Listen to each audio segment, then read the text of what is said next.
आप सभी शिक्षक साथियों को मेरा नमस्कार। साथियों, अंतर जनपदीय म्यूचुअल ट्रांसफर की इस समय पेयरिंग चल रही है और काफ़ी शिक्षक साथी इस पेयरिंग प्रोसेस को कर भी चुके हैं और कुछ शिक्षक साथियों के कई सारे कमेंट आ रहे हैं और कई सारी ऐसी समस्या हैं जिनको जो है शिक्षक साथी जानना चाहते हैं कि आखिर उनका सॉल्यूशन क्या है। और उस बारे में जो है कई साथियों के द्वारा व्हाट्सएप ग्रुप और टेलीग्राम और जो है चैनल पर कमेंट में पूछा जा रहा है कि सर इसका आंसर बता दीजिए कि क्या करना है और इसमें क्या हो सकता है। कई सारी ऐसी समस्याएं हैं जिनको लेकर शिक्षक साथी परेशान है, क्योंकि विभाग की ओर से कोई भी हेल्पलाइन या कोई भी कंप्लेन के लिए जो है कॉल के लिए नंबर शेयर नहीं किया गया है, जिस वजह से शिक्षक साथी जो है सभी तरीके से जितने भी ट्रांसफ़र उसमें समस्या आई हैं, क्योंकि उसमें जो है विभाग की तरफ से कोई भी हेल्पलाइन जारी नहीं की गई है। तो आज की इस वीडियो में जो है इसी पर बात करने वाले हैं, आपके कुछ महत्वपूर्ण प्रश्नों पर। तो पहला प्रश्न आपका यही है कि जिनके पास म्यूचुअल साथी नहीं है वो क्या करें। वहीं अगला सवाल है कि एक बार ट्रांसफ़र ले चुके हैं क्या दोबारा ले सकते हैं, क्या 3 जिले के अलावा पेयर बना सकते हैं, यानी कि जो 3 जिलों के जनपद के आपसे ऑप्शन मांगे गए थे, अगर उन जनपदों में आपको पेयर नहीं मिल रहा है और किसी अन्य जनपद से पेयर मिल रहा है तो क्या इसके लिए हम जो है उस शिक्षक साथी के साथ पेयर बना सकते हैं। साथ ही अपने आप पेयर होंगे, किसी शिक्षक साथी के अपने आप भी पेयर होंगे, इसको लेकर के भी कमेंट आ रहे हैं।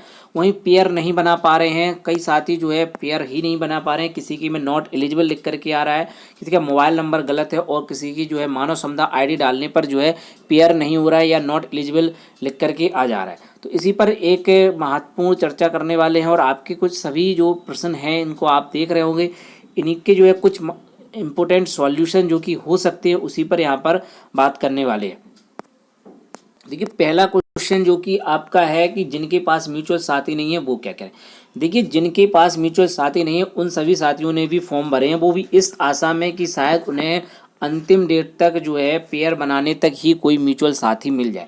इसी आशा के साथ ही फॉर्म भरे थे, क्योंकि शासन की ओर से ऐसी कोई गाइडलाइन यहाँ पर जारी नहीं की गई है कि जिन्होंने फॉर्म फिल किए जिनके पास म्यूचुअल साथी नहीं है उनके आवेदनों के साथ क्या किया जाएगा।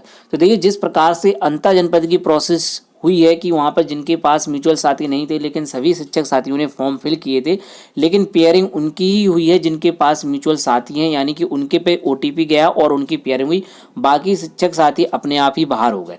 अब यहाँ पर एक ही सॉल्यूशन हो सकता है जो कि अपनी तरफ से सुझाव समझ ले या सजेशन समझ ले कि भाई जब सारे आवेदन कंप्लीट हो जाए यानी पेयरिंग हो जाए, फिर ऐसे आवेदनों को की लिस्ट जारी कर दी जाए कि जो जिस जनपद से जाना चाहते हैं उस जनपद की लिस्ट जारी कर दी जाए कि जिनको जो है म्यूचुअल साथी नहीं मिले। जैसे मान लीजिए कोई आगरा से, एक सपोज दैट कि कोई आगरा से कानपुर जाना चाहता है, ठीक है, और कोई कानपुर से आगरा जाना चाहता है लेकिन उनको म्यूचुअल साथी नहीं मिली, लेकिन ऐसे आवेदक हैं या उन्हें म्यूचुअल साथी नहीं मिल पाए, चाहे व्हाट्सएप ग्रुप हो, टेलीग्राम और अन्य माध्यम से उनको म्यूचुअल साथी फाउंड नहीं हो पाए, लेकिन आगरा से कानपुर जाने वालों की लिस्ट और कानपुर से आगरा जाने वालों की लिस्ट जो है सार्वजनिक कर दी जाए, जिससे कि बाद में जो है वो आपस में कॉन्टैक्ट करके एक बार जो है अपना पेयर बना पाए। ऐसा मौका जो है जब जिनके पास अभी पेयर है उनको एक मौका दे दिया जाए और उनके आवेदन तो ऑलरेडी वो फिल कर देंगे, जिनके पास म्यूचुअली उनके लिए अंत में यह कर दिया जाए तो काफ़ी जो है हद तक जो है समस्या सॉल्व हो सकती है और सभी शिक्षक साथियों को पेयर बनाने में सुविधा जरूर होगी। क्योंकि पहले से ही अंतर जनपदीय ट्रांसफ़र पहले हो गए और अंतर जनपदीय म्यूचुअल ट्रांसफ़र बाद में हो रहा है, तो इससे पूरा नुकसान जो है शिक्षकों को ही हुआ है। आखिर जो है इस प्रकार की प्रोसेस क्यों बनाई गई, इस प्रोसेस को पहले हो जाना चाहिए था लेकिन नहीं हुआ है। इसमें जो है विभाग ने ऐसा क्यों सोचा और किस लिए ऐसा किया गया, यह समझ से परे है। जब लाभ देना ही था शिक्षक साथियों को तो जो है पहले अंतर जनपदीय म्यूचुअल ट्रांसफ़र को ओपन किया जाना था, लेकिन ऐसा नहीं किया गया। अब यह विभाग जाने और विभाग का कार्य जाने कि उसने ऐसा क्यों किया। तो जिनके पास म्यूचुअल साथी नहीं है उनके लिए लास्ट में समाधान यही हो सकता है। फिलहाल जो है उनके लिए अभी कोई समाधान नहीं है, ना ही ऐसी कोई गाइडलाइन है कि जिनके पास म्यूचुअल साथी नहीं है उनके आवेदनों के साथ क्या किया जाएगा। तो पहला तो ऑप्शन यही है कि वो अपने आप ही रिजेक्ट हो जाएंगे, जिनके पास म्यूचुअल साथी नहीं, सिर्फ उनका फॉर्म फिल करके रह जाएगा। दूसरा ऑप्शन वही है, उस पर सरकार अगर चाहे, शासन चाहे तो उस पर विचार कर सकता है कि सूची जो है लिस्ट सार्वजनिक कर दी जाए। जो मेथड मैंने बताया है उसी के अकॉर्डिंग कुछ लाभ हो सकता है और नहीं भी हो सकता है, दोनों बातें हैं, लेकिन वो पूरा शासन स्तर पर और शासन की मंशा पर डिपेंड होता है। वहीं दूसरा क्वेश्चन है कि एक बार ट्रांसफ़र ले चुके दोबारा ले सकते हैं यानी, तो देखिए इसके लिए हमें उसी गाइडलाइन को देखना होगा जो कि अंतर जनपदीय ट्रांसफ़र और अंतर जनपदीय म्यूचुअल ट्रांसफ़र के लिए एक साथ ही जारी की गई थी और उसमें सारी चीज़ों को क्लियर किया गया। तो चलिए देखते हैं उसी आदेश को। तो मेन आदेश से 2 जून 2023 का है। यहाँ पर आप सब्जेक्ट देख रहे होंगे कि शैक्षिक सत्र 23-24 में 20 शिक्षा परिषद के अधीन संचालित विद्यालय में कार्य शिक्षा से अंतर जनपदीय एवं पारस्परिक स्थानांतरण। देखिए दोनों के लिए एक ही गाइडलाइन जारी की गई थी, इसके अलावा कोई और गाइडलाइन यहाँ पर जारी नहीं की गई थी। शिक्षक साथी इंतजार कर रहे थे शायद इसके लिए कोई अलग से गाइडलाइन आए, लेकिन इसके लिए कोई अलग से गाइडलाइन नहीं आई थी। तो यहाँ पर देखिए 2 वर्ष और 5 वर्ष सभी के लिए कॉमन था। ठीक है, माननीय न्यायालय के आदेश अनुपालन बाध्यता क्रम में केवल शिक्षिका। तो देखिए यहाँ पर किसको लाभ है दोबारा आवेदन करने के लिए? केवल शिक्षिका जिनके द्वारा शादी के पूर्व तथा केवल असाध्य एवं गंभीर रूप से पीड़ित शिक्षक शिक्षिका स्वयं अथवा पति पत्नी एवं अविवाहित पुत्री जिनके द्वारा पूर्व में स्थानांतरण लाभ लिया गया दूसरे बार स्थानांतरण के लिए होंगे। देखिए शादी के पहले और शादी के बाद में सिर्फ महिलाओं को लाभ है। यहाँ पर अगर शादी के पहले आपने एक बार ट्रांसफर लिया है और शादी हो जाती है, फिर उसके बाद अगर आप ट्रांसफ़र चाहती हैं जहाँ पति पोस्टिंग है वहाँ पर या किसी अन्य जगह पर, क्योंकि अभी हाल ही में जिस प्रकार से अंतर जनपदीय ट्रांसफ़र हुए थे वहाँ पर अगर दूसरे जनपद में पति कार्यरत है तब जो आकर के उनको जो है स्थानांतरण का लाभ दिया था, लेकिन अगर एक ही जनपद में पति पत्नी कार्यरत हैं तब जो है स्थिति जो है इस स्थिति में जो है दूसरी जगह ट्रांसफ़र नहीं दिया गया था, क्योंकि इसी प्रकार का आदेश जारी किया गया था। तो यहाँ पर उन शिक्षिकाओं को लाभ मिलेगा जिनका जो है शादी के पहले वो ट्रांसफ़र ले चुके हैं, दोबारा से ट्रांसफ़र ले, लेकिन पति उसी जनपद में कार्यरत नहीं होना चाहिए। ठीक है, ये कंडीशन यहाँ भी लागू होगी और बाद में जब वेरिफिकेशन होगा तब यह स्थिति बनेगी। वहीं असाध रोग में तो कोई भी ले सकता है, चाहे वो शिक्षक हो शिक्षिका हो, दोबारा ट्रांसफ़र तभी मिलेगा। लेकिन यहाँ पर भी गाइडलाइन में स्पष्ट है कि पति पत्नी का मैटर होना चाहिए और साथ ही अविवाहित पुत्र पुत्री का, इसके अलावा किसी को यहाँ पर मेंशन नहीं किया गया। ठीक है, वहीं ये तीसरा पॉइंट है, इसका कोई लाभ नहीं मिलता है। लिखा यानी कि माननीय उच्च न्यायालय में योजित याचिका अपील संख्या अजय कुमार बनाम उत्तर प्रदेश राज्य व अन्य में पारे आदेश दिनांक 5/7/21 के अनुपालन बाध्यता की दृष्टिगत शिक्षा सेवा अंतर जनपद स्थानांतरण के लिए एक से अधिक बार आवेदन करने के नहीं रोका जाएगा, परंतु केवल आवेदन स्थानांतरण का अधिकार नहीं माना जाएगा। तो यह वाला लाभ लगभग नहीं मिलता है। वहीं 5वां पॉइंट देखें कि पारस्परिक स्थानांतरण दोनों शिक्षक शिक्षिकाओं की आपसी सहमति होना अनिवार्य है। अंतर जनपदीय में पारस्परिक स्थानांतरण की प्रक्रिया सामान्य रूप से चलेगी, परंतु पारस्परिक और अंतर जनपदीय स्थानांतरण दोनों का लाभ प्राप्त करने वाले शिक्षक से पारस्परिक स्थानांतरण का लाभ होगा।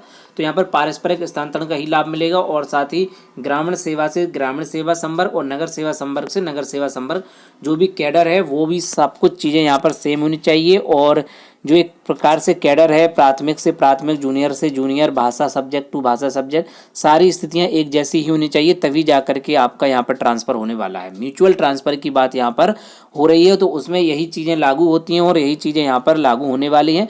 तो एक बार जो ट्रांसफ़र ले चुके हैं दोबारा ले सकते हैं। इस संबंध में शायद अब आपके डाउट क्लियर हो चुके होंगे कि किनको जो है दोबारा ट्रांसफ़र का लाभ मिलेगा और किनको नहीं मिलेगा।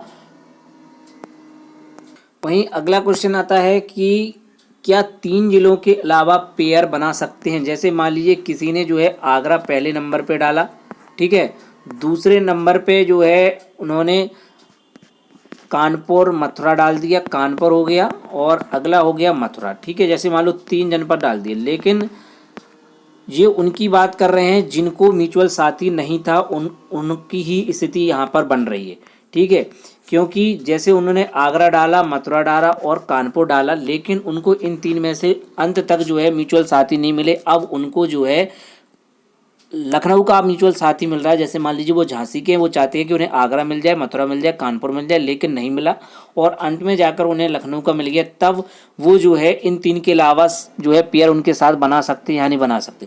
देखिए गाइडलाइन तो यही है कि आपको 3 विकल्प दिए गए थे। 3 विकल्प आखिर क्यों दिए गए, इसको लेकर कोई भी स्पष्टीकरण विभाग की ओर से अभी तक जारी नहीं किया गया। ना ही जब आदेश जारी किया गया था तब स्पष्ट किया गया था।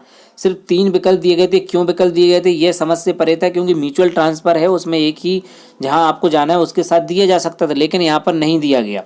ठीक है, इससे हुआ क्या, इससे हुआ ये है कि सभी साथियों ने फॉर्म भर दिए जिनके पास म्यूचुअल साथी थे और नहीं थे। अगर वहाँ पर स्थिति पहले ही स्पष्ट कर दी जाती कि जो है म्यूचुअल साथी का फॉर्म भर रहा है तो कोई उसमें जनपद की बात ही नहीं होनी चाहिए थी। वहाँ पर जनपद के विकल्प दे दिए, इसी वजह से सभी साथियों ने फॉर्म भर दिए कि शायद उन्हें कोई भी इन 3 में से ही मिल जाए तो वहाँ पर वो चले जाएंगे और अंतिम डेट तक ही मिल जाए, यानी पेयर बनाने तक भी मिल जाए तब भी वो जा सकते हैं, अंतिम डेट यानी पेयर बनाने की। ठीक है, अब यही सवाल फिर से आता है कि अब इनमें जो है उनको म्यूचुअल साथी नहीं मिले तो अब वो क्या करें। इसके लिए देखिए यही है कि आप पेयर बनाएं। अगर उन आपका पेयर बन जाता है तब तो ठीक है, आप कोई समस्या नहीं है, और आपका पेयर ही नहीं बन पा रहा है तब कुछ भी आप नहीं कह सकते। और साथ ही जो गाइडलाइन है कि 3 विकल्प आपसे लिए गए, तो वहाँ वेरिफिकेशन में हो सकता है आपका फॉर्म ही रिजेक्ट कर दिया जाए, क्योंकि स्पष्टीकरण तो है ही नहीं, लेकिन उन 3 में से तो आपका है नहीं। ये शासन के स्तर पर ही सॉल्यूशन हो सकता है कि उन 3 विकल्प में से ही आपको जो है पेयरिंग करनी थी। बाद में हो सकता है कि इस प्रकार का आदेश जारी कर दिया जाए, क्योंकि अभी तक कोई स्पष्ट नहीं है। अगर आप जैसे मान लीजिए किसी का मैं बता रहा हूँ, जैसे झांसी से हैं, वो आगरा मथुरा कानपुर जाते हैं, लेकिन वो लखनऊ वाले शिक्षक साथी साथ पेयर बना भी लेते हैं, लेकिन जब वेरिफिकेशन होगा समिति के पास पहुँचेगा, क्योंकि इसकी भी वेरिफिकेशन होगी जिला स्तर पर, अपने अपने ज़िले में इसका वेरिफिकेशन होगा, ठीक है। तब या आप जब दूसरे जनपद में जाएंगे तब वहाँ पर आपका चेक होगा कि आपने विकल्प में ये 3 विकल्प दिए थे और आपने पेयरिंग किसी और के साथ कर ली, तो हो सकता है वहाँ पर आपका फॉर्म रिजेक्ट कर दें, क्योंकि गाइडलाइन में नहीं आ रहा है, क्योंकि 3 विकल्प आपसे लिए गए थे, आप उन 3 विकल्प के अलावा आप किसी के साथ पेयर बनाए तो हो सकता है आप रिजेक्ट कर दें, और नहीं भी कर सकते। दोनों बातें हैं, क्योंकि स्पष्टीकरण विभाग ने अभी तक नहीं दिया है, ना ही ऐसा कोई अभी तक कोई आदेश जारी किया गया है। तो आप यहाँ पर क्लियर आप समझ सकते हैं कि 3 जिले की स्थिति कैसे बनेगी, ठीक है। अगला क्वेश्चन यहाँ पर है कि पेयर नहीं बना पा रहे। जी हाँ, पेयर नहीं बना पाने के कई सारे कारण हो सकते हैं। पहला कारण तो यही है कि हो सकता है कि आपका किसी शिक्षक साथी की ये भी समस्या आ रही है कि मोबाइल नंबर और आईडी ही मिसमैच हो रही है, यानी कि जिस भी शिक्षक साथी साथ आप पेयर बना रहे हो उनकी आईडी डालते हैं तो वहाँ पर नॉट एलिजिबल लिख करके आ जा रहा है। तो हो सकता है कि उनके साथ कोई ऐसी समस्या हो कि भाई उन्होंने डबल ट्रांसफ़र ले रहे हो इस वजह से, या कोई अन्य समस्या है, तो इसके लिए आपको जो है प्रत्यावेदन ही देना होगा, तभी जाकर के ये संभव होगा। आप ज़्यादा से ज़्यादा जो है एप्लीकेशन दें, और आपके जो भी ज़िले में साथी हैं जिनके साथ ये समस्या आ रही है, या उनका मोबाइल नंबर खो गया है, या मोबाइल नंबर पर ओटीपी नहीं आ रहा है, या उनका लॉगिन ही नहीं हो पा रहा है, जैसी भी समस्या हो आपकी, यानी कि आप अंदर ही इंटर नहीं कर पा रहे हैं या आप पेयरिंग ही नहीं कर पाए, तो इसके लिए आपको जो है बीएसए स्तर से ही इसका समाधान हो सकता है, क्योंकि इसके लिए शासन स्तर से कोई भी हेल्पलाइन नहीं है, ना ही जो नंबर दिए रहते वो ना ही कॉल उठाते हैं, ना ही उस पर कॉल लगती है। तो इसका जो मेन समाधान है वो बीएसए स्तर से ही हो सकता है, इसके अलावा इसका कोई भी और समाधान नहीं है। आप जो है 1-2 साथी अगर आपके मिल जाते हैं तो एक साथ जो है आप इस संबंध में जो है वहाँ पर प्रत्यावेदन दें, बीएसए सर को अवगत कराएं कि सर ये समस्या आ रही है, तो आखिर हम जो है पेयर अपना कैसे बनाएं, तो वहीं से सॉल्यूशन हो सकता है। और जितने भी जनपदों से ये समस्या आ रही है सभी लोग ज़रूर जो है इस संबंध में प्रत्यावेदन दें, नहीं तो इस संबंध में कुछ नहीं हो सकता है। अगर आप प्रत्यावेदन नहीं देंगे तब तक जो है कुछ नहीं होगा, और आपके पास म्यूचुअल साथी हैं फिर भी अगर आप पेयर नहीं बना पा रहे तब तो यह काफ़ी बड़ी समस्या ही है। तो आप इस संबंध में ज़रूर जो है अपना प्रत्यावेदन दें, और जितने भी आपके सोर्स है आप प्रयास करें, चाहे आपको एनआईसी ऑफिस जाना हो आप वहाँ जाएं, चाहे आप बीएससी ऑफिस स्तर से संपर्क हो सके तो वहाँ से कराएं, लेकिन आप यह प्रोसेस करा लें, क्योंकि कब ट्रांसफ़र आएंगे आगे फ्यूचर में कब क्या होगा इस संबंध में कोई कुछ नहीं कह सकता, क्योंकि 2024 में तो आप आने वाले नहीं, क्योंकि चुनाव की स्थिति बन जाएंगी, फिर कब ट्रांसफ़र होंगे इस संबंध में कुछ भी कहना संभव नहीं है, ठीक है। तो जिनके में जो भी समस्या आ रही है जिसको लेकर के आपको बता दिया है कि पेयर नहीं बना पा रहा है या नॉट एलिजिबल लिख करके आ रहा है, और एक और पॉइंट है कि अपने आप पेयरिंग हुई, यह स्थिति भी जो है अंतर जनपदीय म्यूचुअल ट्रांसफ़र में भी हुई थी कि अपने आप पेयरिंग हो गई, तो वहाँ पर ऑन स्क्रीन ओटीपी आ जा रहा है, तो किसी और शिक्षक साथी ने उनके साथ जो है पेयरिंग बना ली थी, तो वो एक अलग विषय था। लेकिन यहाँ पर ऑन स्क्रीन ओटीपी नहीं आया और पेयर बन गया, तो हो सकता है कि आपकी म्यूचुअल साथी ने किसी और के साथ पेयरिंग कर ली हो, और आपसे कह रहा हूँ कि अपने आप पेयरिंग, ये भी स्थिति हो सकती है। हो सकता है उनके कोई शिक्षक साथी ने किसी तरीके से व्यवस्था बनाकर उनके साथ पेयरिंग कर ली और आपसे कह रहे हैं कि वो अपने आप पेयरिंग हो गई, तो यह भी हो सकता है। आप कंफर्म करके और उनके में पेयरिंग देख लें कि किनके साथ पेयरिंग हो गई, क्योंकि प्रिंट निकल रहा है उसमें आप देख सकते हैं। अगर फिर भी अपने आप पेयरिंग हो गई है और जिनकी पेयरिंग हुई वही कंप्लेन कर रहे हैं, तब तो बड़ी बात हो सकती है, क्योंकि अपने आप पेयरिंग हो जाती है तो इसको रीसेट करना होगा, और यह बीएसए स्तर से ही हो सकता है, या आप अपना प्रत्यावेदन दें, फिर वो क्या आपको सुझाव देते हैं, और आपके पास सब कुछ चीज़ें हैं और आप ट्रांसफ़र से वंचित हो जाएं, तो इसके लिए आप पूरे प्रयास करें, चाहे आपको एनआईसी ऑफिस जाना हो, जितने भी आपके सोर्स हैं आप सभी का प्रयास करके जो है इस स्थिति से निपट सकते हैं। वो भी बीएसए स्तर से सबसे पहला कदम बीएसए स्तर ही होगा, इसके बाद आप एनआईसी ऑफिस जाएँ या कोई और जो भी आपके सोर्स हों उसके हिसाब से, ठीक है। तो यहाँ पर काफ़ी चीज़ें आपको स्पष्ट बता दी गई हैं। जिनके पास म्यूचुअल नहीं है तो उनके बारे में भी आपको बताया, एक बार ट्रांसफ़र ले चुके वह बात भी स्पष्ट है। 3 जिलों के अलावा पेयर बना सकते हैं, इसकी स्थिति स्पष्ट की गई। वहीं पेयर नहीं बना पा रहे हैं, मोबाइल नंबर एवं आईडी की समस्या है, तो ये बीएसए स्तर से संभव होगी। अपने आप पेयर होंगे, यह भी स्थिति बीएसए स्तर से ही संभव हो पाएगी, क्योंकि अंतर जनपदीय ट्रांसफर में इस प्रकार की जो है स्थिति देखने को मिली थी नीति, लेकिन उसमें जो है आगे चलकर कोई आदेश ऐसा नहीं आया था। लेकिन आप जो है इसमें प्रयास कर सकते हैं कि अंतर जनपदीय म्यूचुअल ट्रांसफर में भी अगर ऐसी स्थिति बनी है तो यह सब कुछ संभव जो है बीएसए स्तर से ही हो सकता है। और बाकी का आपके जो भी सोर्स हैं उसका आप प्रयास जरूर करें, ठीक है, क्योंकि इस संबंध में कोई भी अभी तक आदेश नहीं आया है। हो सकता है कि यह स्थिति जो है कुछ दिन और चले, उसके बाद कोई नया आदेश आए। अगर ऐसे कोई आदेश आते हैं इन सभी स्थितियों को लेकर के तो निश्चित रूप से आपको अपडेट दी जाएगी और पूरा प्रयास रहता है चैनल का इस संबंध में जो है आपको लेटेस्ट अपडेट प्रदान की जाए समय समय पर। साथ ही आप टेलीग्राम ग्रुप के माध्यम से हमसे जुड़ सकते हैं और व्हाट्सएप ग्रुप के माध्यम से भी आप जुड़ सकते हैं, जहाँ पर जो है आपके सॉल्यूशन दिए जाते हैं। शिक्षा विभाग चैनल का व्हाट्सएप ग्रुप भी बना हुआ है, टेलीग्राम का लिंक भी है, आप वहां से हमसे डायरेक्ट जुड़ सकते हैं। आपके जो भी कमेंट हैं आप दे सकते हैं और साथ ही अगर आपके कोई भी सुझाव है उनको भी आप दे सकते हैं। तो साथियों यही इम्पोर्टेंट अपडेट थी और आपके अंतर जनपदीय म्यूचुअल ट्रांसफ़र की प्रोसेस जो है इस समय चल रही है और उसके रिलीविंग और कार्यभार ग्रहण के संबंध में अभी कोई स्पष्ट आदेश नहीं है। पहले यह प्रोसेस समाप्त होने के बाद कोई आदेश आएगा और कब तक यह प्रोसेस संपन्न हो पाएगी, क्योंकि जब तक यह पेयरिंग की प्रोसेस जब समाप्त हो जाएगी उसके बाद क्या स्थिति बनती है, क्योंकि जिस प्रकार से अंतर जनपदीय ट्रांसफ़र को जो है शीतकालीन अवकाश में ले जाने का प्रयास हो चुका है, तो निश्चित रूप से यह भी जो है शीतकालीन अवकाश में ही पहुंचेगी। लेकिन इसके लिए प्रयास करना होगा, जिस प्रकार से अंतर जनपदीय ट्रांसफ़र के शिक्षक साथी भी प्रयास कर रहे हैं, आपको भी करना होगा, तभी जा कर के जो है आपकी रिलीविंग और जो है कार्यभार ग्रहण वाली स्थिति जो है तभी जाकर के अवकाश के समय में यानी शनिवार संडे में कभी भी हो जाए, इस प्रकार की संभावना। पहले पेयरिंग हो जाने दें, इसके बाद क्या स्थिति बनती है इसको लेकर के जो है आपको कुछ ना कुछ करना ही होगा, तभी जाकर के आपको ट्रांसफ़र का लाभ मिल पाएगा। तो साथियों ऐसे ही इंपॉर्टेंट अपडेट के लिए आप हमारे चैनल शिक्षा विभाग को सब्सक्राइब कर लें। वीडियो अगर आपको पसंद आए तो वीडियो को लाइक करें और वीडियो को अपने शिक्षक साथियों के पास शेयर जरूर करें। तो साथियों मिलते हैं किसी नेक्स्ट वीडियो में नए अपडेट के साथ, नई जानकारी के साथ। जय हिंद।